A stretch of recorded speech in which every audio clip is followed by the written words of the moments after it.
فاصلے پر پہاڑوں میں ایک سرسبز و شاداب مقام ہے جو اپنی خوشگوار آب و ہوا کی وجہ سے اہل حجاز کے لیے ایک صحت افزا مقام کی حیثیت رکھتا ہے۔ جس وقت آپ نے طائف کا سفر اختیار کیا وہاں قبیلہ بنو ثقیف برسر اقتدار تھا۔ آپ کو اس وقت کوئی سواری تک میسر نہیں تھی۔ مکہ معظمہ سے طائف تک کا سفر آپ نے پیدل طے کیا۔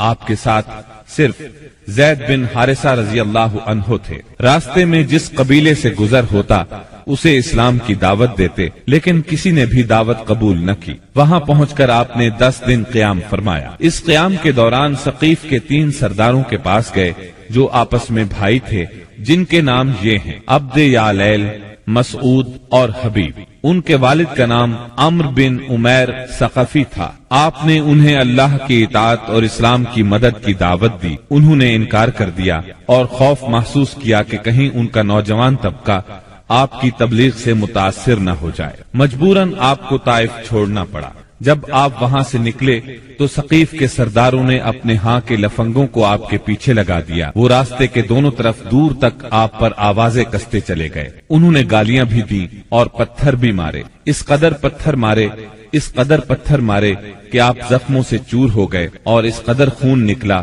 اس حالت میں آپ عتبہ اور شیبہ ابنائے ربیہ کے ایک باغ میں بیٹھ گئے۔ یہ باغ طائف سے 3 میل کے فاصلے پر واقع تھا۔ باغ میں ایک دیوار سے ٹیک لگا کر انگور کی بیل کے سائے میں بیٹھ گئے۔ جو کچھ پیش آیا اس پر سوچ بچار کر رہے تھے۔ چنانچہ آپ نے ایک رقت انگیز دعا فرمائی جو دعائے مستضعفین کے نام سے مشہور ہے، جس کا مفہوم یہ ہے: الہی میں تجھ سے اپنی کمزوری و بے بسی اور لوگوں کے نزدیک اپنی بے قدری کا شکوہ کرتا ہوں۔ یا ارحم الراحمین، تو کمزوروں کا رب ہے، تو میرا بھی رب ہے۔ تو مجھے کس کے حوالے کر رہا ہے؟ کیا کسی بیگانے کے جو میرے ساتھ تندی سے پیش آئے، یا کسی دشمن کے جسے تو نے میرے معاملے کا مالک بنا دیا ہے؟ اگر مجھ پر تیرا غضب نہیں ہے تو کوئی پرواہ نہیں، لیکن تیری عافیت میرے لیے زیادہ کشادہ ہے۔ میں تیرے چہرے کے اس نور کی پناہ چاہتا ہوں جس سے تاریکیاں روشن ہو گئیں اور جس سے دنیا اور آخرت کے معاملات درست ہوئے، کہ تو مجھ پر اپنا غضب نازل کرے